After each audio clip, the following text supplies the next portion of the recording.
नमस्कार। टीवी 20 देखना आप शुरू कर दिए हैं और आपके साथ मैं निशा सिंह।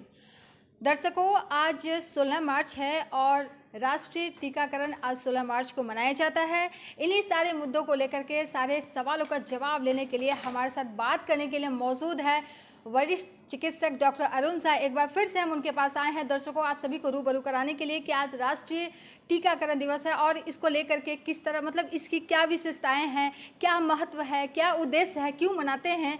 तो चलिए सीधा सीधे इनसे बात करते हैं सर से। सर, आपका बहुत बहुत स्वागत है चैनल में। नमस्कार सर, आज राष्ट्रीय टीकाकरण दिवस है, उसके कार्यक्रम के अंतर्गत कौन सी घातक जानलेवा बीमारी के लिए कब कब और कितने टीके दिए जाते हैं? देखिए, राष्ट्रीय टीकाकरण कार्यक्रम के अंतर्गत 12 जानलेवा बीमारी है और 12 वैक्सीन्स है, उसको देने का प्रावधान है निःशुल्क। राष्ट्रीय टीकाकरण कार्यक्रम में जन्म से लेकर 5 साल तक बच्चों को टीका दिया जाता है और आज का दिन मनाने का वही उद्देश्य है कि लोगों में जागरूकता करना, लोगों में ये बताना कि आपका बच्चे में टीकाकरण कितना ज़रूरी है, क्योंकि बहुत से ऐसी बीमारी जो जानलेवा और घातक होती है उसको दूर करने के लिए वो टीकाकरण बहुत ज़्यादा ज़रूरी है। तो जैसा कि मैं बता देना चाहता हूँ कि अभी भी हिंदुस्तान में प्रति वर्ष 5 साल के नीचे करीब 10 लाख बच्चों की मृत्यु सिर्फ 2 बीमारी से होती है, निमोनिया और डायरिया से। और वैक्सीनेशन कार्यक्रम में निमोनिया और डायरिया के अगेंस्ट में टीकाकरण हो रहा है। इसके अलावा 12 बीमारी है, 12 वैक्सीन्स है, 12 संक्रामक रोग है जिसकी वजह से बच्चों की जान जा सकती है। सर, दूसरा सवाल है टीकाकरण किसे कहते हैं और यह जानलेवा बीमारियों से हमें कैसे बचाता है? ये सबसे इम्पोर्टेंट सवाल। देखिए, एक होता है वैक्सीनेशन, एक होता है इम्यूनाइजेशन। तो वैक्सीनेशन का मतलब हुआ कि किसी भी बीमारी का जो एंटीजन होता है, चाहे वो लाइव हो, चाहे इनएक्टिवेटेड हो, चाहे किल्ड हो, चाहे वो सिंथेटिक हो, उसका मतलब कि एटेन्यूएटेड मतलब कि फॉर्म होता है एंटीजन, जो कि शरीर में जब इंटर करता है तो हमारे शरीर के अंदर की प्रतिरोधक क्षमता को स्टिमुलेट करता है। और जब कभी भी वो बीमारी अगर शरीर में संक्रमण होता है तो इम्यून सिस्टम जो है एंटीबॉडीज़ बना करके उस संक्रमण को निरस्त कर देता है। तो आइडिया ये है कि अगर कोई बच्चा इम्यूनाइज्ड होगा या अगर वैक्सीनेशन पड़ा होगा तो निश्चित रूप से ये जितनी भी गंभीर बीमारी है उससे वो बच जाएगा। जी सर, थैंक यू। सर, अगर समय पर टीका नहीं पड़े और टीका देने में अंतराल हो जाए तो क्या बाद में भी टीका दिया जा सकता है बच्चों को? देखिए, आइडियली क्या है कि समय समय पर टीकाकरण देने का प्रावधान है, जन्म से लेकर के 5 वर्ष तक, जिसमें जैसे कि फॉर एग्जांपल जन्म से लेकर 2 हफ्ता के अंदर में हेपेटाइटिस बी, ओपीवी वैक्सीन और बीसीजी वैक्सीन दिया जाता है। उसके बाद 6 हफ्ता पर, 10 हफ्ता पर, 14 हफ्ता पर, 9 महीने पर और 5 साल पर, और 10 साल 16 साल पर भी टिटेनस टीडी वैक्सीन देने का प्रावधान है। इसके साथ साथ गर्भवती महिला को भी वैक्सीनेशन देने का प्रावधान है।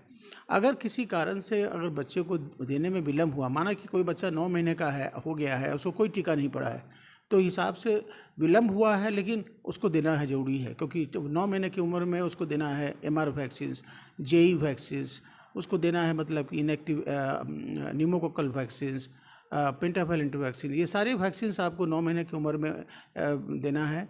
यानी कहने का मतलब अगर छूट गया है तो इसका मतलब ये नहीं है कि इसको दही दिलाना, और अंतराल भी बढ़ गया है तो इसका मतलब ये नहीं कि दोबारा शुरू करना है। आप अपने टीकाकरण के सारे पूरे शेड्यूल को पूरा कर लीजिए। सर, जैसे कि ऐसा क्यों है कि प्राइवेट क्लिनिक में दिए गए जो भी मतलब टीका दिया जाता है वो राष्ट्रीय टीकाकरण कार्यक्रम के अंतर्गत वो नहीं आता है, उसमें शामिल नहीं होते? ऐसा क्यों है, ऐसा लोगों का कहना है? देखिए, पहले तो मैं स्पष्टीकरण करना चाहता हूं कि जो राष्ट्रीय टीकाकरण कार्यक्रम में जो टीका पड़ते हैं वो मतलब कि किसी भी मापदंड से गुणवत्ता के मामले में प्राइवेट क्लिनिक में देने वाले से कभी कोई कम नहीं है। सेम मतलब कि मैन्युफैक्चरर हैं, वही लोग बनाते हैं जो कि टीकाकरण जो प्राइवेट में लोग देते हैं। इसलिए आप निःशुल्क टीकाकरण जरूर कराएं, क्योंकि अभी टीका काफ़ी महंगे हो गए हैं। जैसे न्यूमोकोकल वैक्सीन है, पेंटावैलेंट वैक्सीन, रोटावायरस वैक्सीन, ये सब वैक्सीन काफ़ी महंगे हैं, जेई वैक्सीन महंगे हैं। तो अगर किसी बच्चे को दिया जाए तो हज़ार रुपया उसको प्राइवेट में पड़ जाता है। तो क्यों नहीं हम लोग जितने भी जो सरकारी जो गवर्नमेंट हेल्थ फैसिलिटी है, जैसे कि पीएचसी है, सरकारी डिस्ट्रिक्ट हॉस्पिटल है, मेडिकल कॉलेज हॉस्पिटल है, वहाँ पर टीकाकरण की व्यवस्था निःशुल्क है। और आपके प्रश्न का दूसरा जो ये जो पार्ट है कि कुछ वैक्सीन जो है वो नहीं इसमें शामिल किया गया है प्राइवेट सेक्टर में। जैसे मैं एग्जांपल के तौर पर टाइफाइड वैक्सीन है, इन्फ्लुएंजा वैक्सीन है, जैसे आपको मतलब कि हेपेटाइटिस ए वैक्सीन है और चिकन पॉक्स वैक्सीन है। ये चारों वैक्सीन इसलिए नहीं दिए जा रहे हैं कि हम जो एक national technical advisory group of expert on immunisation ये तय करती है कि एपिडेमियोलॉजी और लॉजिस्टिक्स यानी कि डिजीज़ बर्डन हमारे देश में क्या है। अगर वो बीमारी अगर पब्लिक हेल्थ प्रॉब्लम है, जानलेवा है और बच्चों की जान ले रहा है, बीमार कर रहा है, तो उसको उसमें शामिल करती है। और लॉजिस्टिक मतलब कि एक्सपेंसेस और उसके बाद मतलब कि कॉस्ट क्या है वैक्सीन का। तो इसलिए वो जो वैक्सीन्स है, जो वैक्सीन अभी तक छूटा हुआ है, वो जैसे अब एक नया वैक्सीन जो है HPV वैक्सीन जो सीरम इंस्टीट्यूट ऑफ इंडिया बनाई है, वो मतलब कि बहुत ही जल्दी राष्ट्रीय टीकाकरण कार्यक्रम में लड़कियों के लिए शामिल किया जा रहा है। सर, अगर बच्चा बीमार हो तो क्या टीका दिया जाना चाहिए उनको? ये बड़ा भ्रम है कि मेरे बच्चों को सर्दी खांसी है, हल्का बुखार है तो हम टीकाकरण नहीं कराते। बिल्कुल गलत है। स्पष्ट कर दीजिए सर। अगर किसी बच्चे को भी सर्दी खांसी बुखार है, हल्का बुखार है, अगर पेट खराब भी है, बच्चा देखने में ठीक लग रहा है, चंचल है, आप निश्चित रूप से टीकाकरण उसको टालिए मत। उसको टालना सही नहीं है। आंगनवाड़ी वर्कर्स लोग से भी मैं रिक्वेस्ट करूँगा कि आप अगर कोई बच्चा बहुत ज़्यादा बीमार है तब आप टीकाकरण मत दीजिए, लेकिन अगर हल्की सर्दी खांसी बुखार है, हल्का बुखार है, तो आप उसको टीकाकरण का जो प्रोसेस है उसको कंप्लीट कीजिए। सर, क्या टीकाकरण का कोई साइड इफेक्ट भी होता है? ये भी सर दर्शकों को ज़्यादा जानकारी दे दीजिए। देखिए, टीकाकरण का कोई साइड इफेक्ट लगभग न के बराबर है। जो भी टीका साइड इफेक्ट होता है वो होता है कि जहाँ पर इंजेक्शन पड़ता है वहाँ थोड़ा दर्द होता है, वहाँ रेडनेस हो जाती है, वो भी 24 से 48 घंटा में। किसी किसी को हल्का बुखार होता है और रेयरली किसी किसी को सीवियर कॉम्प्लिकेशंस होता है, जिसमें कि उसको कन्वल्सन होता है, हाई ग्रेड फीवर होता है, या किसी को एलर्जी कॉम्प्लिकेशंस होता है, लेकिन बहुत रेयर है। ज़्यादातर केसेस में हम लोग कहते हैं कि जो बेनिफिट है ना, आउटवे द रिस्क। बेनिफिट इसके बहुत ज़्यादा है और रिस्क इसके बिल्कुल ना के बराबर है। Okay sir.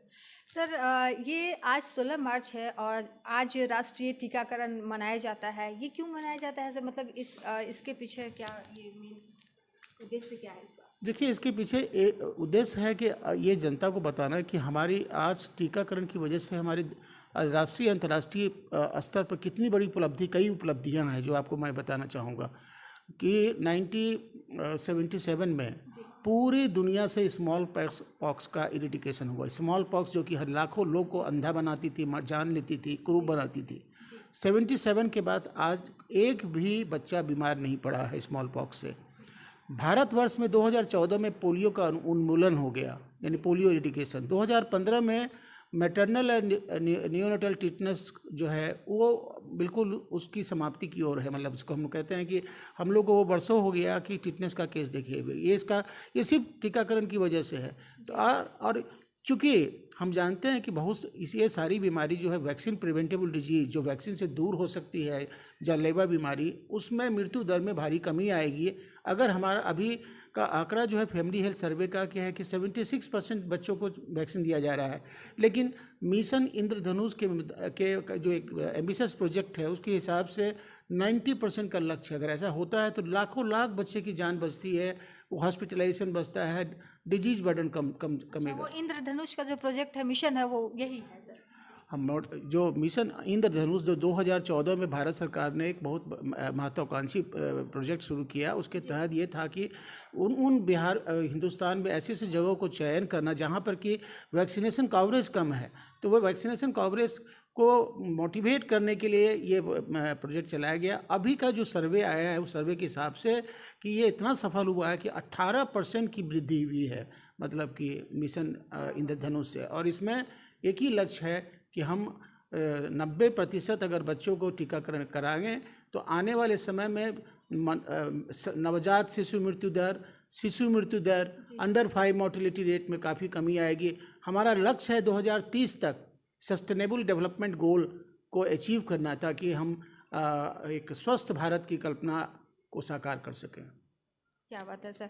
सर, दर्शकों को हमारे चैनल के माध्यम से क्या संदेश देना चाहेंगे? टीकाकरण एक जैसे कि हम कहते हैं ना कि माँ का दूध बच्चों का जन्म सिद्ध अधिकार है, वैसे टीकाकरण उसके बाद हम कहेंगे उनका अधिकार है। उनको हर बच्चे को टीकाकरण दिलाना चाहिए। टीकाकरण जानलेवा बीमारी से बचाता है। टीकाकरण किसी कारण से अगर आपका विलम्ब हुआ है तो भी आप शुरू कर दीजिए, डिले मत कीजिए।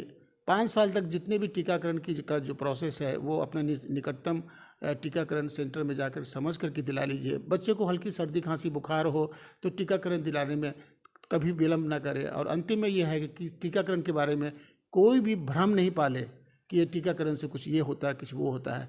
आज लाखों करोड़ों या एक अनुमान के अनुसार 10 से 20 लाख बच्चे सिर्फ टीकाकरण की वजह से ही बचते हैं। थैंक यू सर, बहुत बहुत धन्यवाद, आपने अपना कीमती समय दिया। धन्यवाद, thank you. Thank you sir.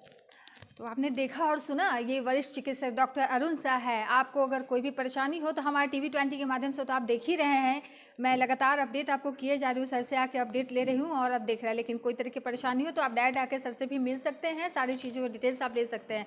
और आज राष्ट्रीय टीकाकरण मनाया जाता है, 16 मार्च है दर्शकों। इस मुद्दे को लेकर हमने सारा कुछ आपके सामने सर से बात किया, डॉक्टर साहब से। इन्होंने बताया जिस तरीके से क्या कुछ परहेज़ करना चाहिए और टीका कब दिलाना चाहिए, कब नहीं दिलाना चाहिए और क्यों ज़रूरी है, ये सारी चीज़ों को इन्होंने बहुत ही बेबाकी से पेश किया।